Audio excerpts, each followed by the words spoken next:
श्री स्वामी समर्थ. कशा आहात सगळेजण? मस्त ना? मी पण मस्त. तर सगळ्यात पहिले तुम्हा सर्वांना होळीच्या खूप साऱ्या शुभेच्छा.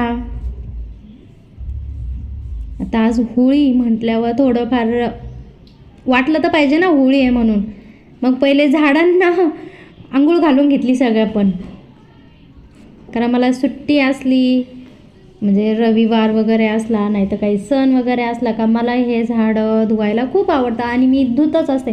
कारण हे झाडं धुतले तरच ते फ्रेश राहतात, तरच त्यांची ग्रोथ होते, तरच ते पटपट असे वाढतात. म्हणून मी हे झाडं नेहमीच धुत असते. तर सगळी झाडं मस्त व्यवस्थित असे छान धुवून घेतले आणि धुतल्यावर ही अशी दिसत होती माझी गॅलरी.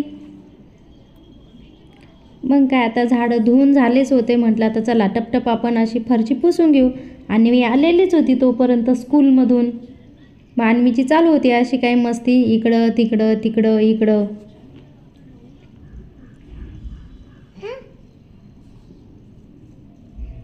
चला आज होळी म्हटलं पुरणाची पोळी तर झालीच पाहिजे. मग पटकन अशी डाळ टाकली होती मी शिजायला, कारण ही डाळ मी आधीच 1 तासभर आधीच मी भिजवलेली होती बरं का.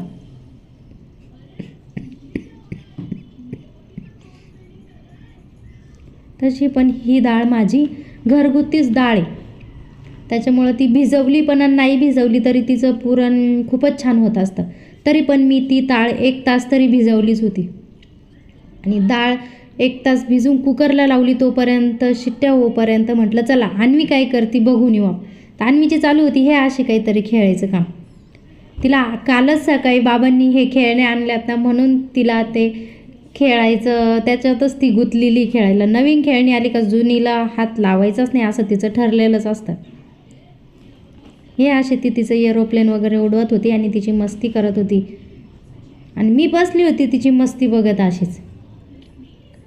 तोपर्यंत आपली इकडं डाळ शिजून रेडी झालेली होती. मग म्हटलं चला आता आपण आपली डाळ बघूया शिजली की नाही. पण डाळ एकदम मस्त शिजलेली होती अशी छान छानशी. मग काय पटकन अशी ती बघितली.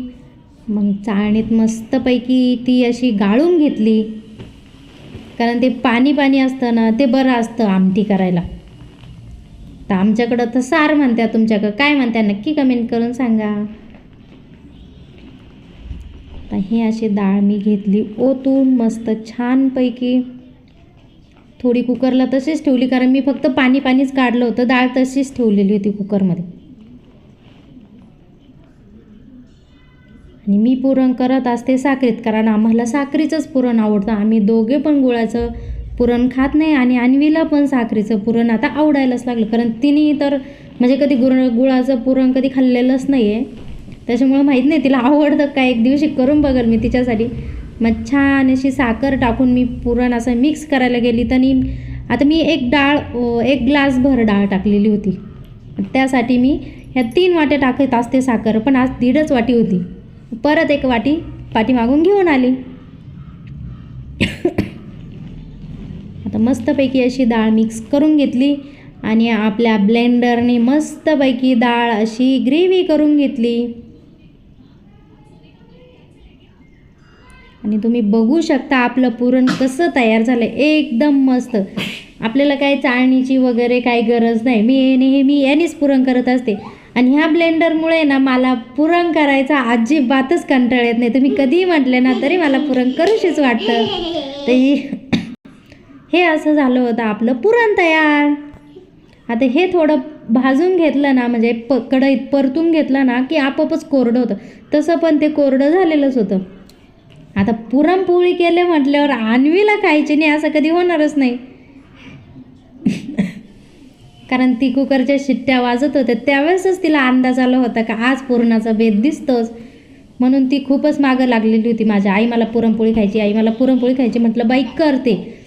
आणि नेहमी कसं माझे तर सण वगैरे, मी तर इतर दिवशी तर करतेच पोळी, पण सण वगैरे जर असला तर पहिला निवाद आमचा यांना जातो, तो म्हणजे माझ्या अन्वीला.